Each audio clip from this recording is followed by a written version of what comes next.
Minha convidada hoje, e eu gosto muito quando ela vem aqui, porque ela é expressiva, ela é autêntica, ela fala pelo coração. É uma característica dela.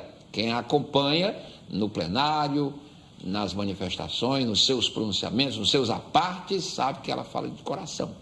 Ela fala com força, mas ela fala com o coração.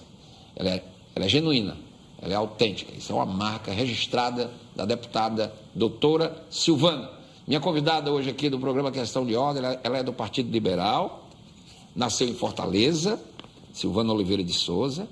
Ela é casada, esposa do médico, pastor, ex-vereador e deputado federal Jaziel Pereira.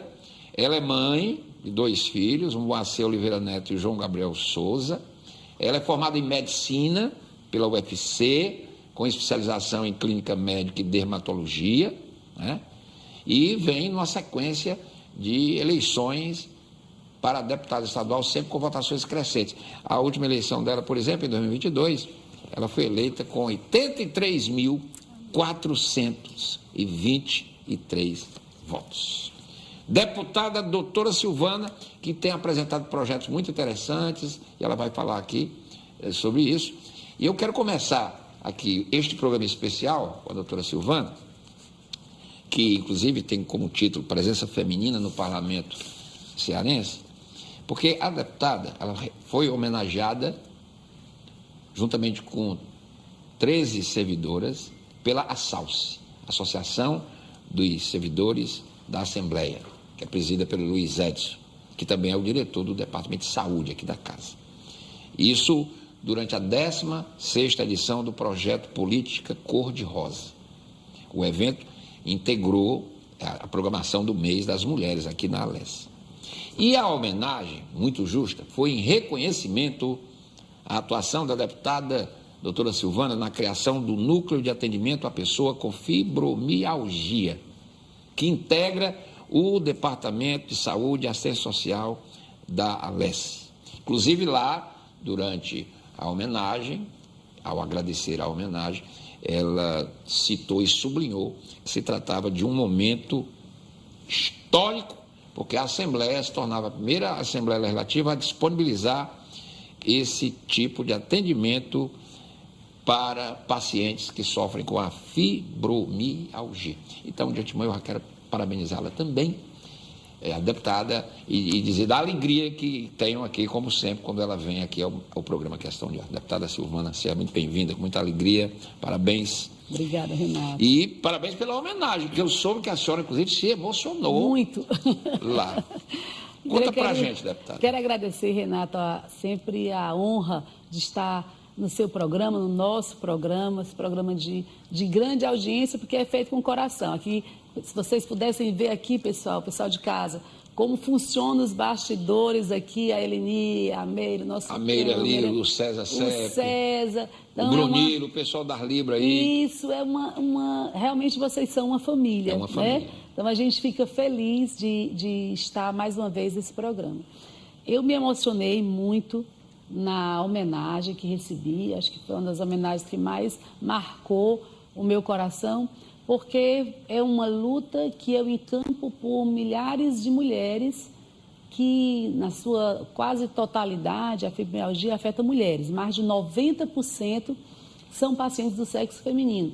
E uma doença, Renato, que por muitos anos, eu, por exemplo, que sou médica há 32 anos, aprendi fibromialgia por um grande reumatologista que ele disse para nós, na época, internos de medicina, ele disse... Atendeu a paciente muito bem, mas quando a paciente saiu, ele disse, eu esperei a paciente sair para dizer realmente o que é fibromialgia. Aí ficamos todos aguardando o que é aquele papa da reumatologia ia falar. Aí ele disse, é uma doença da mulher mal amada. Assim. A doença da mulher mal amada? Uma doença da mulher mal amada. Aquilo me chocou, escutei e foi uma... Depois ele... foi explicar algumas poucas coisas que se sabia na época da doença, os pontos dolorosos, mas ele resumiu o que ele e o resto de uma geração, uma verdadeira geração de profissionais iam pensar da fibromialgia. uma doença que dói em todo canto e normalmente é uma mulher mal amada. E eu amarguei esse diagnóstico, passei por vários diagnósticos antes, cheguei a ficar de licença médica por espondilite anquilosante, que é uma doença mais de homens, que é o contrário, uma doença mais de homens, para você ver como os médicos batiam cabeça com a fibromialgia. Até conseguir chegar nas mãos de um médico, doutor Leonardo Cavalcante, que na primeira consulta ele disse: Silvana, você tem fibromialgia. Quando ele disse aquilo, eu desmoronei num choro, porque o que é que eu tinha no meu coração? Era uma mulher que inventava uma dor, era uma mulher que não era uma mulher realmente doente. Eu me arrepio quando eu lembro desse dia. Ele pegou assim na minha mão, ele é um médico assim, muito carinhoso, doutor Leonardo, e disse: olha, Silvana, você não precisa falar mais nada, eu quero dizer só uma coisa para você. Eu acredito na sua dor. Pronto, aquilo me anestesiou o coração. A vergonha de ter fibromialgia é uma coisa que faz com que mulheres amarguem, que a família passe a desprezá-la. É uma mulher que só vive tomando comprimido, é uma mulher desvalorizada na sua doença. E a nossa Assembleia Legislativa, quero fazer referência aqui, a doutora Cristiane Leitão, que foi esposa do atual prefeito de Fortaleza. Eu levei para ela era a primeira dama aqui, eu levei para ela a minha sugestão de abrir um núcleo de fibromialgia e, por incrível que pareça, com menos de uma semana, as coisas já começaram a andar. Eu acho que no máximo 40 dias, não chegou a 2 meses, ela colocou o ambulatório para funcionar. Claro que teve aqui a política cor-de-rosa no meio, teve aqui mulheres do parlamento no meio, que todas se engajaram imediatamente com a ideia. E a gente foi presenteada colocando a Assembleia Legislativa como a única casa no Brasil e no mundo que tem uma atenção, que tem um olhar adequado para a fibromialgia. A gente acolhe mulheres com fibromialgia como eu. Então, para mim, isso já foi um grande presente. Sensacional. Então, a homenagem foi mais do que justa e a senhora fez todo esse histórico e a sensibilidade, né, da Cristiane, que hoje é a primeira dama de Fortaleza, para esse olhar atento aqui com o CIAD, com os autistas, com o pessoal do síndrome de Down e com esse núcleo de fibromialgia, que foi uma resolutividade muito rápida. Isso é importante. Sensibilidade toda. Sensibilidade grande, e mostra que uma mulher no poder, ela é de outro partido, pensamos com certeza muitas coisas diferentes, mas assim, eu vejo que as mulheres no poder, elas realmente, e independente de cota, que você sabe que eu sou totalmente contra cota, eu sou a favor do mérito, de mulheres inspiradoras, de mulheres que chegam na função e deixam uma história, deixam um legado. Eu fiz acontecer, foi rápido, dentro da perspectiva que é você montar um núcleo, foi assim, sensacional. Foi sensacional. E as mulheres estão satisfeitas. O povo, as pacientes com fibromialgia, agora elas têm na casa do povo um acolhimento que, infelizmente, a maioria dos médicos ainda não dá para a mulher com fibromialgia, né? Eu acredito que ainda tem muita coisa a aprender sobre fibromialgia. Eu ainda não acredito que seja só uma leitura da dor, já que, por exemplo, em mim, a doença se manifesta com fenômeno de Renault incompleto nas mãos, com mudança da cor das mãos para ficar mais claro e compreensível para quem está nos assistindo. Então, a ponta dos dedos, ela fica de Tem vermelho. medicação, doutora? Tem medicação cara. Medicação cara. Qual é o problema da fibromialgia? A fibromialgia é uma doença que, para você continuar trabalhando, precisa você ser uma deputada estadual, como eu. Estou aqui exagerando, estou com todo o meu exagero. E lá na ponta, aquela mulher não vai ter a condição necessária. Você imagina uma mulher que sente dor no corpo inteiro. Eu estou aqui conversando com você com dor, com os braços aqui, adorando ter essa escora, porque eu sinto dor. Se eu tivesse que lavar uma casa, uma repartição, se eu tivesse que estar todo o tempo com um movimento repetitivo, por exemplo, como as telefonistas, como as... Eu sou ainda o tempo da telefonista, mas é outro nome que usa agora, né? Assessorista. Porque hoje é tudo automatizado. Tudo automatizado, mas movimentos repetidos, digitadoras, Então, como é que essas mulheres conseguem ir para o trabalho? Vencer essa coisa de dizer, eu estou com dor, mas eu não sei, não tenho um exame para comprovar que eu estou com dor e eu tenho que continuar a trabalhar. A fibromialgia é, de fato, para o trabalho incapacitante, simples assim. Até se encontrar a cura, até se encontrar algo que possa aliviar essas mulheres, mesmo tomando um tratamento adequado, no meu caso, que tomo, já tentei até, assim, o que tem de ponta no mundo da fibromialgia, é uma doença de muito difícil controle da dor.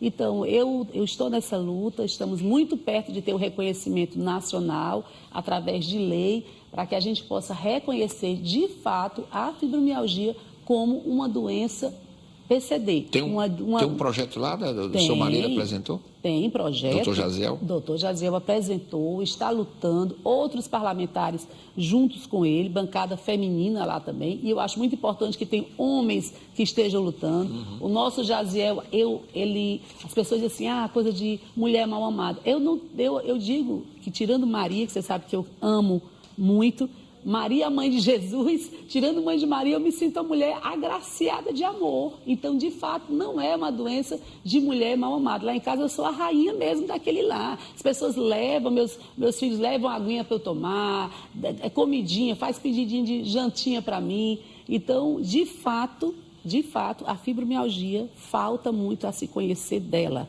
da origem, da causa da fibromialgia. Eu não acredito que seja só uma interpretação de dor. Se é uma interpretação de dor, mas tem algo, e eu li um estudo bem recente, que estão quase chegando lá para apontar que é um problema na medula espinhal. A senhora descobriu com quantos anos? Há 20 anos, a senhora falou? Há 20 anos? Não, menos. Eu tenho um diagnóstico fechado. A senhora já era médica? Já era médica. Quando eu fiquei de licença por uma doença, pela fibromialgia, a dor ficou insustentável e a médica disse, não, aceite, você tem espondilite anquilosante. Sem eu ter, porque era uma coisa tão intensa. Equivocado, né? Um diagnóstico equivocado, uma tentativa de diagnóstico equivocado. Mas eu acredito que eu tinha fibromialgia criança.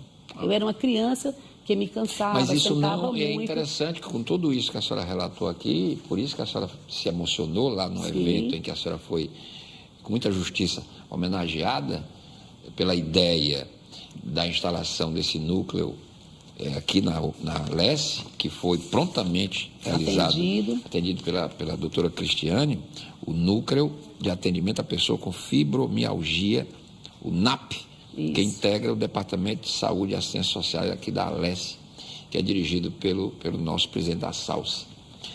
Grande Luiz Edson. O grande Luiz Edson.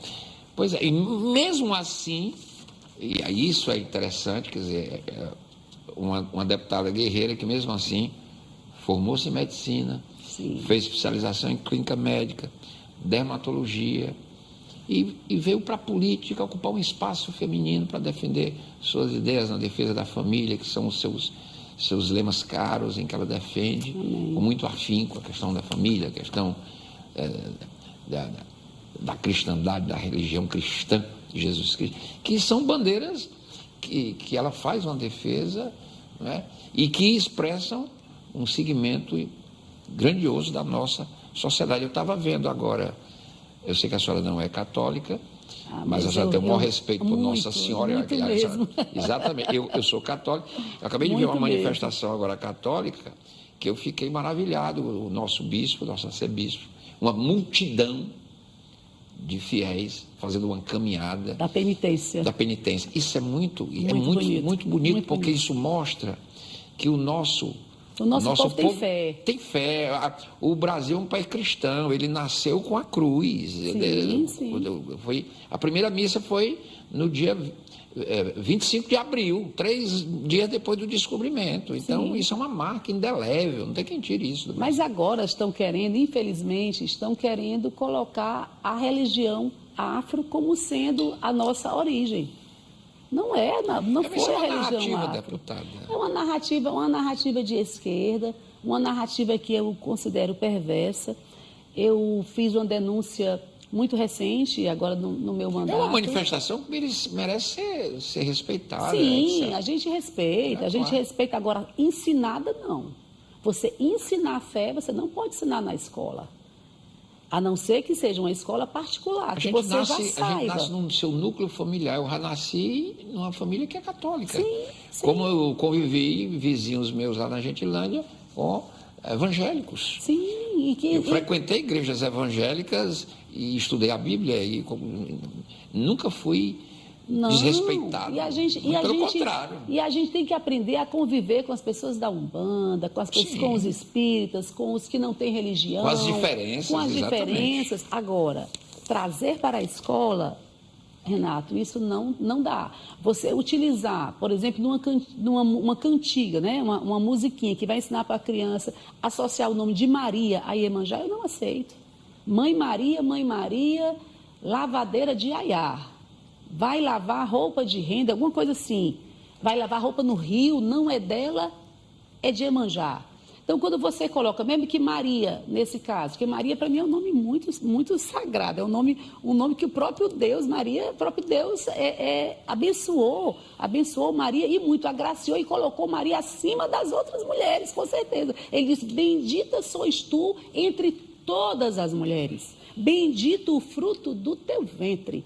Então, Maria não é um personagem comum qualquer, uma mulher qualquer. A Maria é a mãe de Jesus. Então, quando você vai para uma criança de 5 anos e você associa o nome de Maria, porque a música ela não fica dentro da história, a música ela entra no coração. A Maria, a Iemanjá, isso aqui não é racismo religioso. Aqui é respeito ao ambiente laico. Respeito ao ambiente que é para ser neutro. Eu mesma votei contra a Bíblia nas escolas. Votei não deixei nem votar. Eu fui para os bastidores e digo, não entra essa na pauta. Fui para cima, fui para a guerra, por quê? Porque eu já sabia e eu já previa que a intenção não era colocar a Bíblia. O projeto diz a Bíblia na biblioteca. Mas aí você pegar uma religião e trazer para dentro da sala de aula, para dentro dos pequenos corações inocentes, das crianças pequenininhas, aí não. Aí fé, você tira da escola. Eu recebi muita crítica. Uma crente votando contra a Bíblia. Eu não estava votando e não estou votando contra a Bíblia. E como você falou bem no começo aí da nossa entrevista, você disse, a minha casa era uma casa católica. Você aprendeu dentro da sua casa. Como a minha casa, uma casa evangélica. Então, as famílias devem ter o controle do ensino da fé. Sim. E não a escola. Porque se for a escola para ensinar, aí, Renato, tem que abrir para o catolicismo, para o evangelho, para a Buda. A escola é laica. É laico? A escola é laica. É laico. Ou você ensina ou você não ensina nenhum. Então, essa foi uma coerência que eu mantive no projeto da Bíblia. Que até de um colega nosso, do apóstolo Luiz Henrique, conversei com ele, eu digo, olha, eu não posso aceitar um projeto desse que eu sei que é para abrir caminho para outra manifestação de fé. Eu quero preservar dentro de casa. Foi mal compreendida, ainda sou por muitas pessoas. E nada impede da escola ter na sua biblioteca uma Bíblia, como tem outros livros problema. Lá. Qual o problema de ter uma Bíblia? Não, e qualquer outro livro na biblioteca, ok, porque a criança vai lá e ela pega se ela quiser. Mas quando você leva para dentro da sala de aula, é complicado. Quando você leva para ensinar uma música que você porque isso é uma catequese que não é papel da escola. Não é papel da escola. Você pegar o nome de Maria, pelo amor de Deus, Maria, ela, para o cristão, não é só para o católico, para o cristão, é um personagem muito diferenciada, muito sagrada. Não é verdade? Eu estou falando aqui em nome de todos os cristãos. Mas aí, esses livros, inclusive esse livro em especial, eu estou realmente querendo alertar a população, as mães, nas escolas de quase, não de quase todas, mas vai ser distribuído e já está sendo distribuído para as prefeituras municipais do estado do Ceará. É o PAIC Mais Infância. São 12 livros, onde consta esse e mais outros 2 livros que eu também reprovo, e eu sei que a comunidade cristã toda reprova, que vai chegar para ser trabalhado em sala de aula, que eu acho que é o pior. Porque se vai para casa, você teria sempre a oportunidade, por exemplo, de um filho seu, Renato, é você dizer, meu filho, isso aqui você não vai cantar, porque isso aqui para nós, Maria, E aí cabe o papel do pai, o pai da mãe, orientar seu filho. Mas aí Isso aí ninguém vai tirar dos pais. Ninguém vai tirar dos pais. Mas uma abertura de precedente grave como um livro desse, Renato, é dentro da sala de aula. Quando você aprende a música, ela saiu da sua cabeça, foi para o coração e saiu na boca. O que é que a palavra de Deus diz? A boca fala do que o coração está cheio. Então eu não posso, não é qualquer música que um neto meu, um filho meu pode É porque cantar. estão querendo misturar, deputada, eu penso assim, o tal do sincronismo, mas é bom lembrar que a festa de Iemanjá, que eu respeito, ela é realizada na praia pelos grupos que celebram a festa, mas nas igrejas católicas não se mistura Maria com Iemanjá, não. Não mistura, né? Eu sou católico desde que nasci, há 60 anos. Eu nunca vi um padre, numa homilia de missa, linkar Nossa Senhora com Iemanjá. Então, as pessoas precisam saber essas distinções. Quem pratica o Iemanjá, a festa lá na praia que tem, uma manifestação cultural importante, etc. Que a gente não tem nada contra. Não, a sociedade é livre. Não, livre, as pessoas adoram até o diabo. Infelizmente, eu acho que não é bom não, mas... Ninguém aconselha aqui, quem quiser, né? Pode fazer o quê? É um caminho meio tortuoso, mas enfim. Mas não pode misturar. Não, eu não aceito. O catolicismo não mistura, os evangélicos muito menos. Porque, aliás, o que a senhora está dizendo aí, eu acho muito interessante, porque vem de uma cristã evangélica. De evangélica, eu tenho que ter o respeito. O respeito por Maria, partindo de uma pessoa que vive sua fé com muito altruísmo, que é a sua ligação evangélica. Eu não sei se eu falei em um programa porque anterior. Se a senhora fosse católica, eu ia dizer, é porque é católica. Não, eu sou evangélica de convicção. Olha, Maria é tão importante para o cristianismo, inclusive Maria coincide com o início da vida de milagres de Jesus. Quem reconheceu, a gente no mês da mulher não falar de Maria é um crime. Falar da questão da transformação da água em vinho. E isso, foi ela que identificou. Ele disse... Mas ela que pediu. Eu digo que ela mandou, sabe? Ela pediu com todo isso. Aí ele disse... Ela disse, faça tudo o que ele mandar. Eu fico toda arrepiada. Faça tudo o que ele mandar. Maria, ela foi capaz de identificar que ele estava pronto para o seu ministério de milagres. Exatamente. Então, esse é o personagem mãe de é Maria... né? Mãe tem autoridade. Tem uma discussão, uma vez eu bati... discutindo de forma, claro, muito positiva, disse, não, mas Maria não mandou Jesus multiplicar, transformar aquele vinho. Eu acho que ela mandou sim. Eu acho que ela deu uma de mãe. Ele disse, não, eu não estou pronto. Aí ela disse, faça o que ele vai dizer aqui. Quer dizer, ele sabe o que vai dizer, ele vai fazer. E já que nós estamos falando de Maria... ele vai fazer, ele fez. Que é a senhora mesmo disse, que ela é pura, maravilhosa. Porque ela, bendito teu fruto. Tal. Bendito. Estamos no meio da mulher. Outra passagem interessante da Bíblia que mostra como nosso Senhor prestigiava as mulheres, que quando ele ressuscita, transfigurado... Sim. Ele aparece primeiro para quem? Para Maria Madalena. Maria Madalena. Maria Madalena. Ele não apareceu para Pedro nem para João, ele apareceu para Maria, que era o apóstolo querido, ele apareceu para Maria Madalena. A mulher, então assim, e outro detalhe. Isso é um detalhe extremamente importante. A primeira pessoa que o vê ressuscitado é Maria Madalena. E outra coisa, as pessoas dizem assim, a Bíblia é machista, Jesus, o cristianismo ajuda a cultura machista. De que conversa é essa? Se você seguir a Bíblia, não existe cultura machista. O ministério de Jesus... Renato, eu sei que você sabe disso, que você é um leitor da Bíblia. O ministério de Jesus, ele foi financiado por mulheres. Sim. As mulheres... Eu fiz um curso tem escola dominical? Sim. Na igreja presbiteriana. E lá com certeza. Eu aprendi, inclusive, a conhecer, a ler e a entender a Bíblia. Lá com os meus queridos presbiterianos. Uma igreja belíssima ali na Visconde do Rio Branco. Meu filho mais velho foi batizado pastor na igreja Antoniel Martins. Grande pastor Antoniel Martins já foi homenageado nessa casa por mim. E eu sempre fui respeitado lá como católico. O pastor me dizia, olha, nós estamos aqui hoje com um irmão católico. Ele tem as devoções dele, mas ele quer aprender a Bíblia e vai aprender conosco. Amém. É sensacional isso. E o cristão, ele tem essa convivência respeitosa, inclusive com outras manifestações de fé. Estão dizendo aí que eu sou uma pessoa que é racismo religioso. Eu digo, racismo religioso. você querer preservar a escola que está sustentada pela lei. Nós temos eu digo e repito, do jeito que não pode ensinar a fé cristã, não se pode ensinar a religião afro. Isso aí eu vou lutar, Renato. O laicismo é isso. A laicismo é isso. Eu vou lutar até as últimas consequências. O Estado não tem religião. Não, o Estado não é para ter religião. O Estado é laico. A escola que pertence ao Estado também não pode. Agora, as pessoas são livres para exercer seguir o caminho religioso que quiser. Com certeza. E inclusive dentro da família.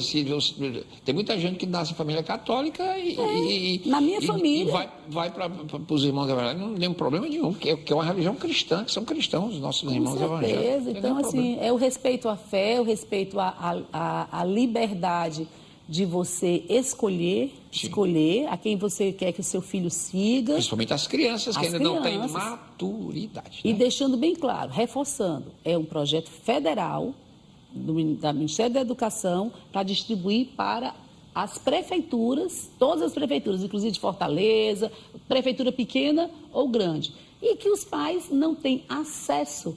E qual escola vai chegar esse livro? Então, eu estou fazendo uma campanha, eu e o meu marido, deputado federal doutor Jaziel, estou contactando outros parlamentares para a gente trabalhar com as prefeituras. Eu mesma já falei com mais de 10 prefeitos, para que eles não aceitem que esses livros cheguem até a sala de aula, né? O outro tem ideologia de gênero pura, que é um menino vestido de bailarina, outra coisa que eu acho assim perversa. Um menino vestido de bailarina? Um menino, Renato, um menino. É um livro Medo de quê? Tipo, Por que o menino não pode estar de bailarino e não de bailarina? Mas é porque é ideologia de gênero. É tão bonito, por exemplo, a gente menino que dança. Pois é tão bonito. Eu já tive a oportunidade de assistir espetáculo de balé no Rio de Janeiro. É belíssimo.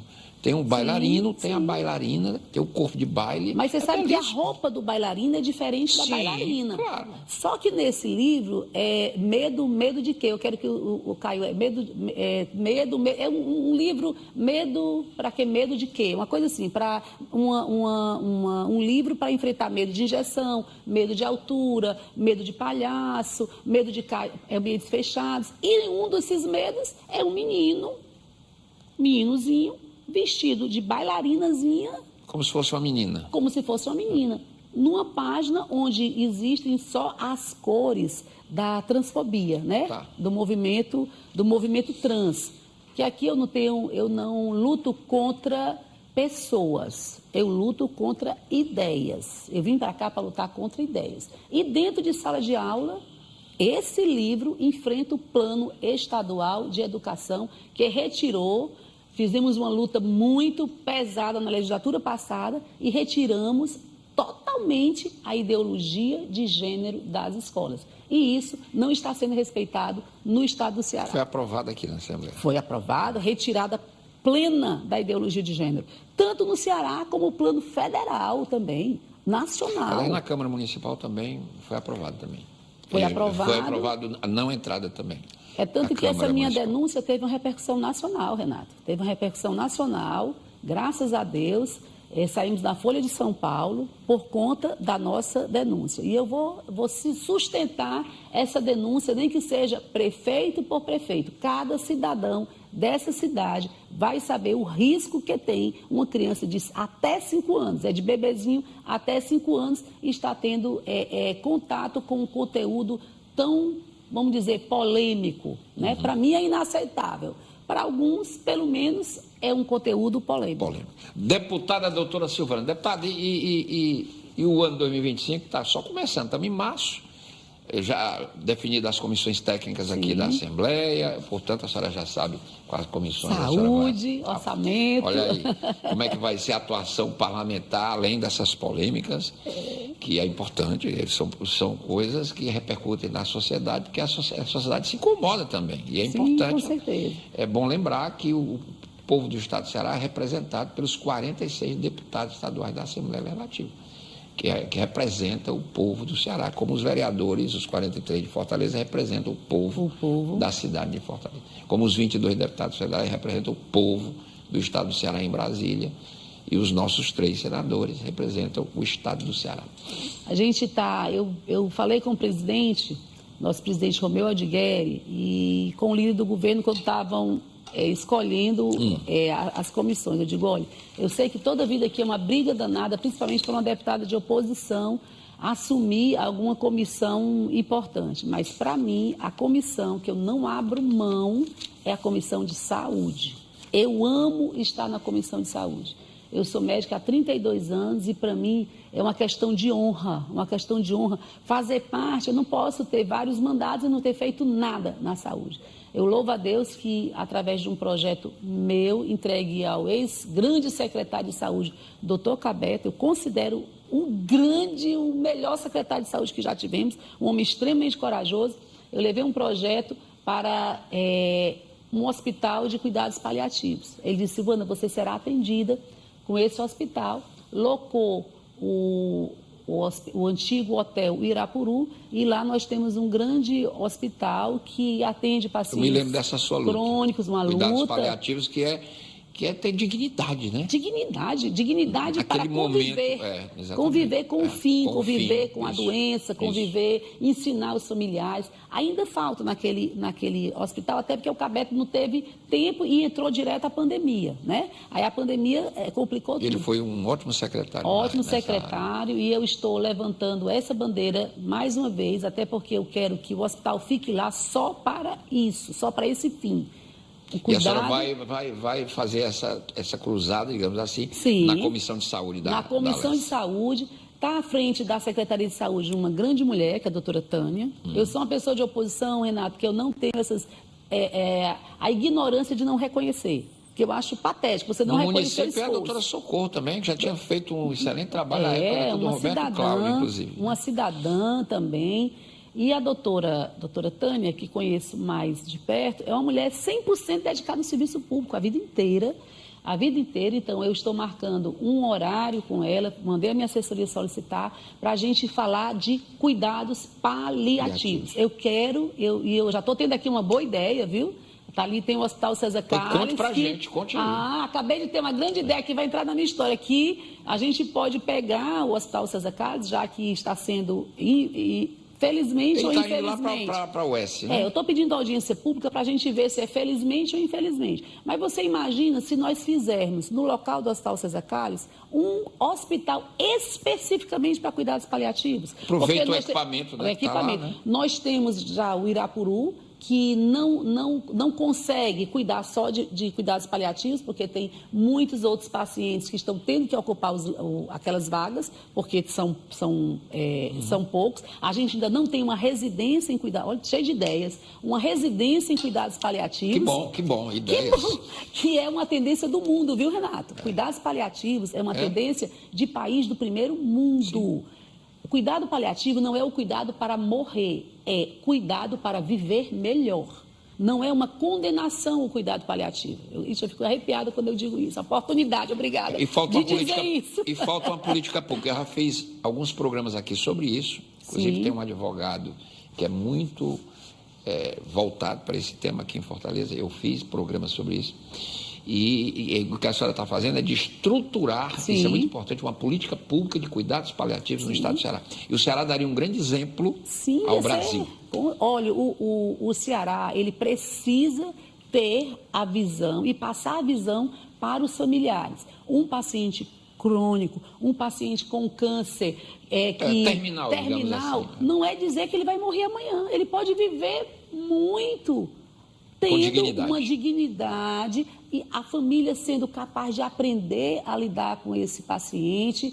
O hospital tendo uma equipe de enfermagem, que a enfermagem, meu Deus do céu, como é importante a enfermagem nos cuidados paliativos, tendo uma residência para enfermeiros no cuidado paliativo, residência médica, que nós ainda não temos formação em cuidados paliativos, inclusive uma ala de pediatria para cuidados paliativos. O Hospital da Oeste está vindo aí, vai ser um hospital de residência médica.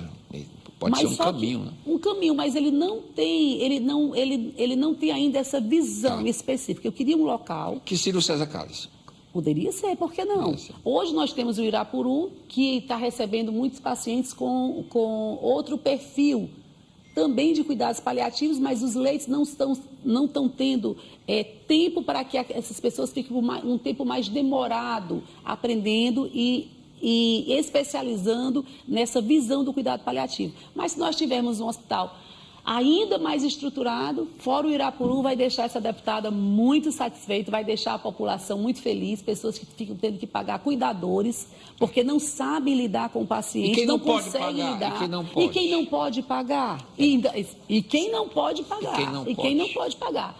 Mas eu entendo que ensinar a cuidar do paciente vai, com certeza, dar um presente para todos. Isso é exemplo para o Norte e Nordeste, se eu não me engano, não tem. No Norte e Nordeste ainda não temos um hospital com esse perfil com residência médica. Hoje nós temos aqui, mas ainda não com o nome cuidados paliativos. Então eu acredito e vou conversar com a doutora Tânia para ver se a gente consegue esse grande feito. É uma ideia maravilhosa, atualíssima. Muito atual. E parabéns, deputada, segue pela iniciativa. Segue o modelo do mundo. Parabéns, pela iniciativa. Isso mostra a sensibilidade que a senhora sempre teve no exercício de seus mandatos aqui na Alesse. Muito obrigado. Obrigada, Renata. Parabéns. Aqui com a gente o tempo fica curto, né? Porque eu gosto de falar que é o meu blá, blá, blá, blá, blá, eu adoro, eu acho que... Mas é sempre bom quando a senhora vem, a senhora vai voltar aqui outras vezes, não é? No decorrer do ano, para a gente trazê-la, para a gente discutir outras ações, como, por exemplo, essa que a senhora citou aí, dessa bandeira do Hospital de Cuidados Paliativos, que a senhora vai falar com a secretária, a senhora vai levar o assunto numa audiência pública aqui na Comissão de Saúde da Alesse, e tudo isso é muito importante, porque tem que sensibilizar também a opinião pública, a sociedade e o Estado, né? Que deve ter a responsabilidade da política pública. Obrigado, deputada. Obrigada, parabéns querido. mais uma vez. E parabéns pelas homenagens. Abraçando aqui o grande Luiz Edson. Grande Luiz Edson, grande teve Luiz essa Edson. iniciativa de homenagear a deputada, com muita justiça, a deputada doutora Silvana. Obrigado, deputada. Muito bom tê-la mais uma vez no programa Questão de Ordem.